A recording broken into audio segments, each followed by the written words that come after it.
Good morning everyone! Panibagong araw na naman, panibagong pagluluto na naman yung ating gagawin. And for today's video ay magluluto tayo ng paksiw na isda. At ang ating ingredients syempre ay ang ating meron tayong paminta. Syempre yung ating siling pangsigang para mas mabango yung ating paksiw.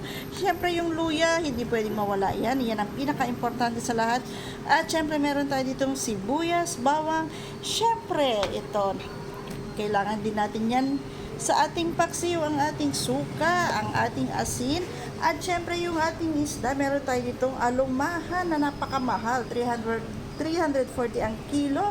At syempre, kapag paksiw kasi yung ating niluluto, naglalagay talaga ako ng konting patak ng mantika para mas masarap, mas malinamnam yung ating paksiw. And instead na mantika, ang gagamitin ko ay ito. May natira akong konting baboy dun sa ref. Chinap-chap natin ng maliliit. Ayan, yan ang kailangan natin. Yung medyo taba-taba na yan.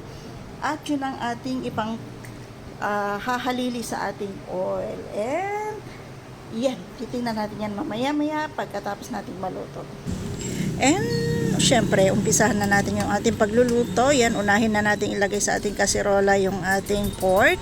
Ayan, kailangan sa ilalim yan para habang nakasalang lumabas yung kanyang mantika. At pagkatapos nyan, ipatong na natin yung ating mga spices. Syempre, unahin natin dyan yung ating bawang. Syempre, sunod natin yung ating sibuyas. At syempre, yung ating luya. Ayan, mas maraming luya, mas masarap. Ayan. At syempre, sunod natin yung ating paminta. Ayan, dalawang paminta yung nilagay natin. Galing pantindahan yan, kaya nakasasya yan.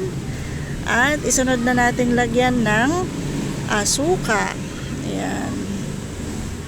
Konting suka lang, huwag masyadong marami kasi baka masyadong maasim naman. Sapat lang, okay na yan. At syempre yung ating asin. Yan, gusto ko sa paksiw ay medyo maalat-alat ng konti. So yan, lagyan na natin ng asin. Ayan, okay na yan. At syempre, ilagay na natin yung kanyang isda. Ayan. Patong lang natin sa ibabaw yung isda. I-arrange lang natin para magkasya sila sa kasirola. Ganyan lang kasimple yung ating pagluluto ng paksiw. Ayan, arrange lang natin.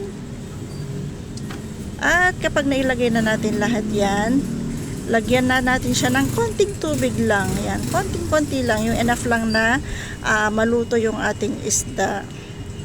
At saka natin isa lang sa mahinang apoy lang para unti-unti yung pagkakaluto ng ating isda para ma-absorb niya yung mga lasa ng ating ingredients. And pag nalagyan na natin yan, takpan na natin at iwanan natin saglit. Hayaan lang natin dyan ng kumulo. At huwag natin kakalimutan ilagay yung ating siling haba para mas mabango yung ating paksiw. And pagkatapos ng ilang minutong pakulo, ayan, check na natin. Ayan, konting-konti na lang at po pwede na yan maya-mayang patayin. Antayin lang natin na maiga yung konting sabaw niya. So, ayan, antayin na lang natin at isa-serve na natin yan maya-maya. At ganyan lang ako magluto ng paksiw. Yan, simpleng-simple lang, napakadali lang ng ating pagluluto. Bye!